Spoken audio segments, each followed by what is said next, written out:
क्या आपने कभी सोचा है कि अगर आपकी बस एक ही रास्ते पर बार बार घूमती रहे और कोई देखने वाला रास्ता ही ना बचे तो क्या होगा?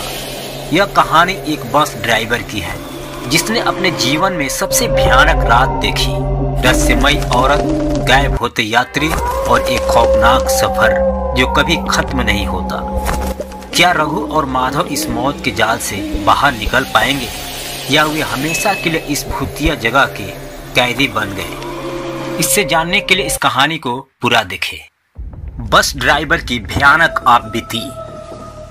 रात का समय था, आसमान में बादल घिरे थे और हल्की हल्की बारिश हो रही थी।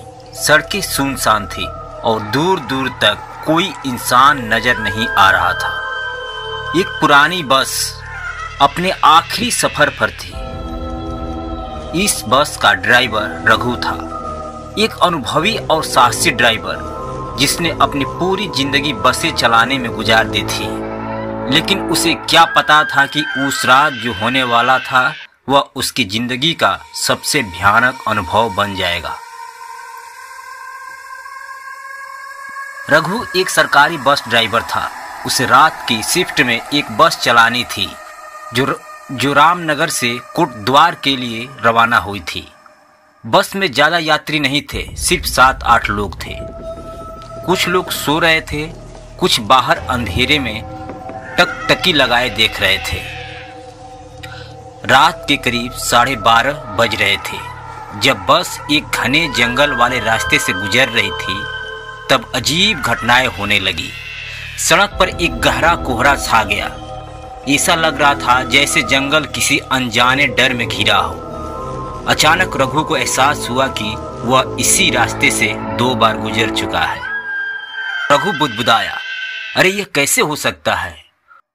उसने अपने सहायक कंडक्टर माधव से पूछा, क्या तुम्हें भी लग रहा है कि हम बार बार एक ही जगह से गुजर रहे हैं? माधव ने पहले तो ध्यान नहीं दिया, लेकिन जब उसने सड़क के किनारे खड़े एक पुरानी पीपल के पेड़ को दोबारा देखा तो उसकी भी आंखें फटी की फटी रह गई। भैया, यह तो वही पेड़ है जो हमने 10 मिनट पहले पार किया था। माधव की आवाज डर से कांप रही थी। रघु ने बस रोकने का फैसला किया। वह गियर बदलने ही वाला था कि अचानक बस की पिछली सीट से एक भारी आवाज आई, बस चलाते रहो, मत रुको। रघु और माधव ने पीछे मुड़कर देखा। वह आवाज बस में बैठे एक अजनबी आदमी की थी जिसका चेहरा आधे अंधेरे में छिपा हुआ था। उसकी आंखें चमक रही थी और वह लगातार रघु को घूरे जा रहा था। रघु को यह आदमी पहले बस में चढ़ते समय नहीं दिखा। वह घबरा गया लेकिन कुछ बोला नहीं। माधव ने हिम्मत करके पूछा, कौन हो तुम? वह आदमी मुस्कुराया, लेकिन उसकी मुस्कान में कुछ अजीब था, जैसे कोई खतरनाक रहस्य छिपा हो। बस चलाते रहो वरना तुम सब नहीं बचोगे। उसी समय बस में बैठी एक महिला अचानक जोर से चीख उठी, कोई मेरी मदद करो।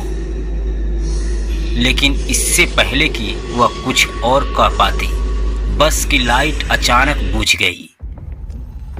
अंदर घना अंधेरा छा गया। यात्रियों की सांसें तेज हो गई। अगले ही पल जब लाइट दोबारा आई तो वह महिला सीट पर नहीं थी, वह गायब हो चुकी थी। रघु का माथा ठंडे पसीने से भीग गया। उसने बस को तेज भगाना चाहा, लेकिन स्पीड बढ़ाने पर भी ऐसा लग रहा था जैसे बस एक ही जगह पर घूम रही हो। तभी माधव ने खिड़की से बाहर देखा और उसकी चीख निकल गई, भैया, बाहर कोई खड़ा है। वहां एक सफेद कपड़ों में लिपटी महिला खड़ी थी जिसने लंबा घूंघट डाल रखा था। वह हाथ उठाकर बस को रोकने का इशारा कर रही थी। रघु के शरीर में झुरझुरी दौड़ गई। उसका दिमाग कह रहा था कि बस रोकनी नहीं चाहिए, लेकिन उसके हाथ स्टीयरिंग पर जम गए थे। महिला धीरे धीरे बस के करीब आने लगी। बस में बैठे यात्री सहमे हुए थे, किसी की हिम्मत नहीं थी कुछ बोलने की। तभी उस रहस्यमयी आदमी ने फिर से कहा, अगर यह बस रुकी तो कोई जिंदा नहीं बचेगा।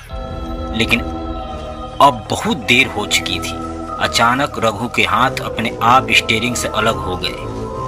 ब्रेक खुद पे खुद दब गया और बस झटके से रुक गई। बस के रुकते ही वह महिला धीरे धीरे दरवाजे की ओर बढ़ी।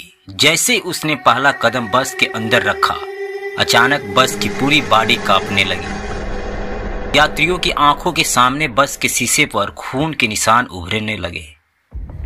रघु और माधव की आंखों में भय था। तभी माधव की नजर पीछे गई।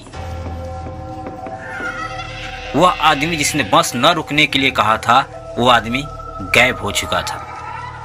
तभी एक जोरदार चीख गूंजी, तुम बच नहीं सकते। और अगले ही पल बस के अंदर तेज हवा चली, लाइट फिर से बंद हो गई और चारों तरफ सिर्फ एक ही आवाज गूंजने लगी, तुम लोग इस जगह से कभी बाहर नहीं निकलोगे। बस के अंदर घना अंधेरा छाया हुआ था। यात्रियों की सांसें तेज हो चुकी थी। कोई भी हिलने की हिम्मत नहीं कर पा रहा था। माधव ने कांपते हाथों से टॉर्च निकाली और इधर उधर रोशनी डाली। रघु के दिल की धड़कनें तेज हो गई जब उसने देखा कि बस के शीशे पर अंगुलियों के निशान खून से भरे हुए थे। भैया, यह सब क्या हो रहा है? माधव की आवाज लड़खड़ा रही थी। रघु ने खिड़की के बाहर झांका। वह महिला जिसने बस को रोका था अभी भी वही खड़ी थी, लेकिन अब उसकी आंखें बिल्कुल सफेद हो चुकी थी, जैसे उनकी पुतलियां ही न हो। उसके मुंह से धीरे धीरे एक अजीब सी फुसफुसाहट निकल रही थी, जैसे वह कुछ मंत्र पढ़ रही हो। हमें यहां से निकलना होगा, रघु ने घबराते हुए कहा और तेजी से बस स्टार्ट करने की कोशिश की, लेकिन बस का इंजन बंद हो चुका था। माधव ने जल्दी से गेट खोलने की कोशिश की, लेकिन दरवाजा भी अंदर से लॉक हो चुका था।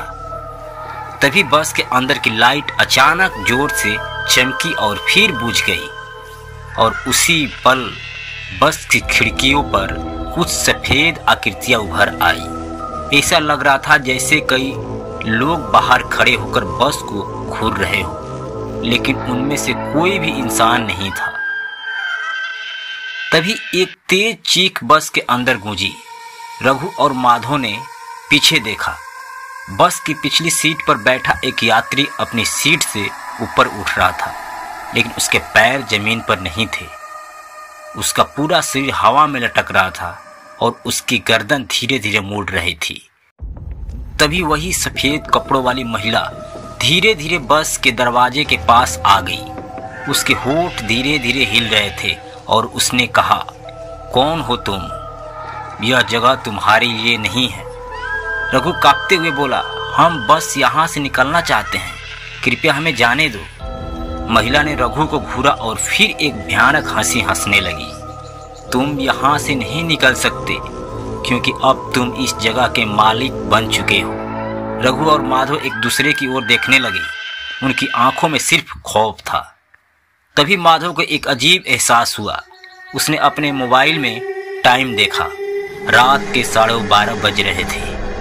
माधव चौंक गया। भैया, हम जब इस रास्ते पर आए थे तब भी 12:30 बज रहा था और अब भी वही समय है। रघु का माथा ठंडे पसीनों से भीग गया। मतलब हम एक टाइम लूप में फंस चुके हैं। माधव ने खिड़की से बाहर देखा, लेकिन अब जंगल और भी घना हो चुका था। सड़क का निशान भी खत्म हो चुका था। बस चारों ओर अंधेरा था। तभी एक यात्री हिम्मत जुटाकर बोला, हम इस रास्ते से कब निकलेंगे? लेकिन उसी पल बस के अंदर एक औरत की दिल दहला देने वाली चीख गूंजी। रघु ने पीछे देखा। बस पर बैठी एक महिला अचानक अपने सीट से गायब हो चुकी थी। उसकी जगह बस एक जलता हुआ लाल निशान बचा था। माधव घबराकर सीट से उठा, लेकिन तभी किसी ने उसका हाथ कसकर पकड़ लिया। वह मुड़ा और उसकी आंखें फटी की फटी रह गई। बस की पिछली सीट पर वही रहस्यमयी आदमी बैठा था जिसे पहले गायब होते देखा गया था। वह आदमी धीरे धीरे मुस्कुराया और बोला, मैंने कहा था बस मत रोको, लेकिन तुमने मेरी बात नहीं मानी। अब देखो इसका अंजाम क्या हो रहा है। रघु अब पूरी तरह से टूट चुका था। उसे कुछ भी समझ नहीं आ रहा था। तभी वह आदमी अपनी जगह से उठा और धीरे धीरे माधव की तरफ बढ़ने लगा। उसकी आंखें पूरी तरह काली हो चुकी थी और उसके होंठ फड़फड़ा रहे थे। तुम लोग अब इस जगह के हो, तुम यहाँ से कभी बाहर नहीं जा सकते। रघु ने हिम्मत जुटाकर गियर डाला और पूरी ताकत से बस स्टार्ट करने की कोशिश की। बस की हेडलाइट जल उठी और सामने का नज़ारा देखकर रघु और माधव की चीख निकल गई। बस के ठीक सामने एक टूटा हुआ पुल था। रघु ने पूरी ताकत से ब्रेक लगाया, लेकिन बहुत देर हो चुकी थी। बस का अगला पहिया अचानक हवा में लटक गया। पूरी बस धीरे धीरे नीचे की ओर झुकने लगी और यात्री चीखने लगे, बचाओ बचाओ। बस खाई में गिरने ही वाली थी कि बस के पिछले हिस्से पर किसी ने जोर से हाथ मारा और बस रुक गई। रघु और माधव हक्के बक्के रह गए। यह क्या था? तभी एक धीमी फुसफुसाहट गूंजी, जाओ जल्दी भागो। रघु ने बिना कुछ सोचे बस को स्टार्ट किया और पूरी ताकत से एक्सीलेटर दबा दिया। बस तेजी से पीछे हटी और फिर अचानक पूरी तरह से स्टार्ट हो गई।